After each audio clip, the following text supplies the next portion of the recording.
Hi, I'm Karen Gibbs. During the 1960s, the city of Baltimore was home to some of the greatest musical talent of that era. Unfortunately, many of the gems of musical history were not documented, and some even lost to memory.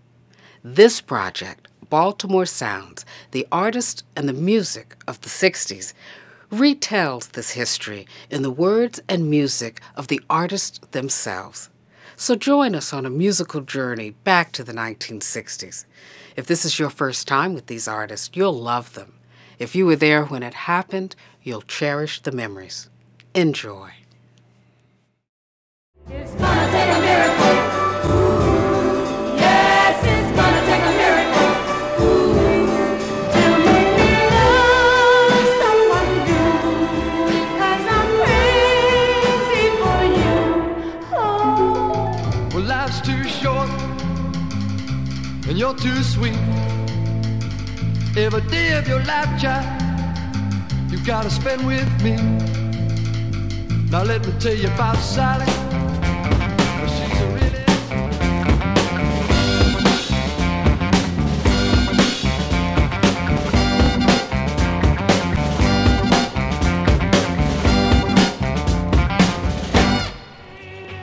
sugar and cream. Sweet can be, she belongs to me. Candy, candy, that's what you're made of. Candy, candy, oh, sweeter than honeycomb. One night we had played the Royal Theater that was on Pennsylvania Avenue, something that they have torn down since, what I think should have been a landmark because of the professional entertainers that they came across that stage. And for us to go across that stage, I mean, it was fantastic for us because they had that microphone that came up out of the floor. And when we would go see shows, we'd be saying, man, that is really nice. You know, how would it feel to be on that stage? Right. And once we got to the Royal Theater stage, I mean, to tell you, I know how those entertainers felt being on that stage because I didn't want to come off.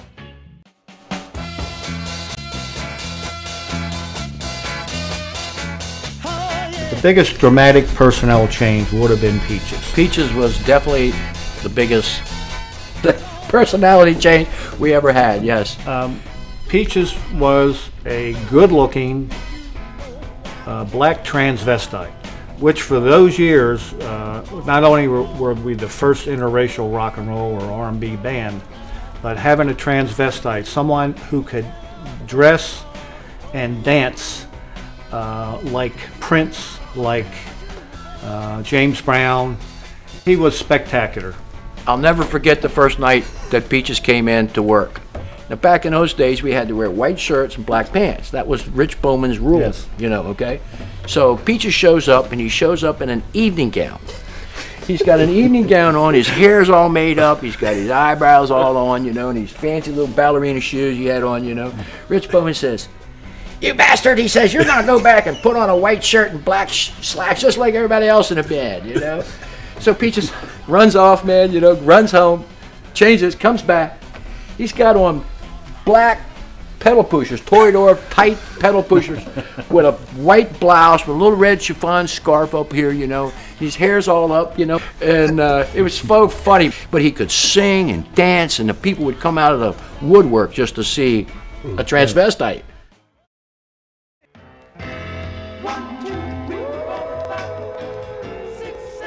We tried a song that Teddy Pendergrass had sung for us in the studio.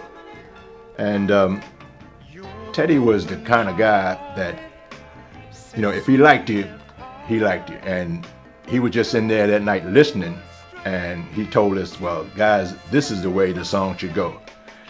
And when he sung the song, I didn't want to sing anymore. When we performed with Otis, we'd get out there and we'd do maybe 5 instrumentals, and then the singer we had would come out and do 3, you know, and then the announcer would come out and we would take boom, boom, boom, boom, boom, boom, boom, boom, boom, boom, Can't Turn You Loose. Can't Turn You Loose, and we would vamp that song while the announcer came out, and he'd get the crowd all worked up. And now, ladies and gentlemen, boom, boom, boom, boom, boom, boom, boom, boom, boom, boom, boom, the one you've been waiting for, the one and only, You know, and then you get them all worked out. The people start moving around. He says, "The big O, the big O, the big O, Otis Redding," and that was our cue, man, for the horns to come in. Bam, bam, bam. And then Otis would come out, you know, "I can't turn you loose," like this, you know, and I still get goosebumps, man, even talk about that, you know.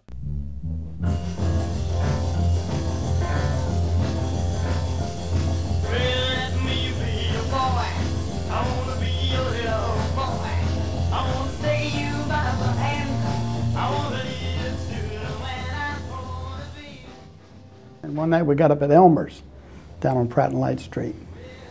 And I sang a couple of songs. The guy hired me for $5 a night, so that's actually how I got started. Well, now after I got out of the service, I came back to Baltimore and put the group together of the Belltones, which was Johnny Gillespie and Billy Holmes and Claude Hatmaker. Well, we cut our first record in 1956 or 57, Loverboy, which I understand it's worth a little bit of money now. I'm not sure, it's maybe $25 or $30, but it's gone up quite a bit. We've cut 500 copies of it. And we went around to all the stores and we'd do a little show and try to sell them for 99 cents a piece, which we did. The Belltones and I we were on Decca, had a few songs, Yes Darling, I'll Be Around, and a couple other songs that really didn't do anything. And then we did another with another label called J-Lo Records, which we had a couple records on, the Belltones and I. And then in '63, I wanted to go to Nashville and record. That's when the band fired me. Of course, they didn't want me to go without them. But we're still friends.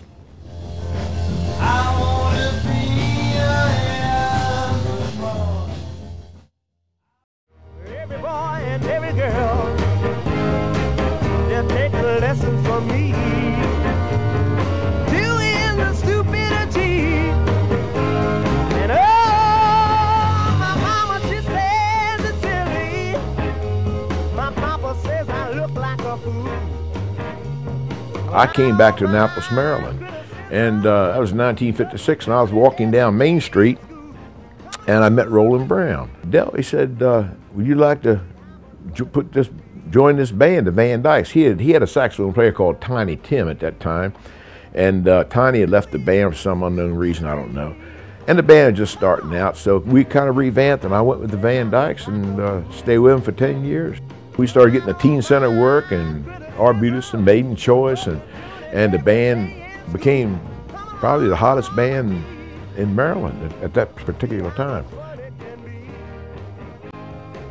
Just by watching me doing the stupidity.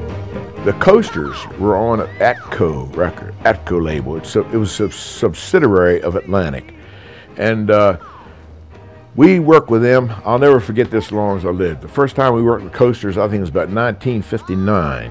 And I remember them coming into Sparrows Beach. Each of them had a different color Cadillac Coupe de Ville. One had a red one had a yellow one had a white one had a, I don't know, green. They were all different colors. And Adolph, their guitar player, came on the bandstand. Of course, not knowing the Van Dykes, I mean, they looked at me and they said, "Hey, this one white boy, you know," and he's the one that plays sax. Well, they had their solos that King Curtis had cut with Yakety Yak, Charlie Brown, all these things. King Curtis had played those sax solos. So they looked at me, and I knew exactly what was going through their mind. They said, "This white boy is going to play our solos like King Curtis played them, you know. This boy is going to play Misty or something, you know. He's not going to play that type of music." When it came time to take my solo and Yakety Yak, when I hit those notes, he looked at me and like, I mean, of course you're on stage performing, so you couldn't stop me. But he looked at me and said, "Man, I guess this old white boy's all right, you know." Thanks for joining us on this musical journey. We hope you enjoyed it. With your support, we can complete this project. Please contact us for more information.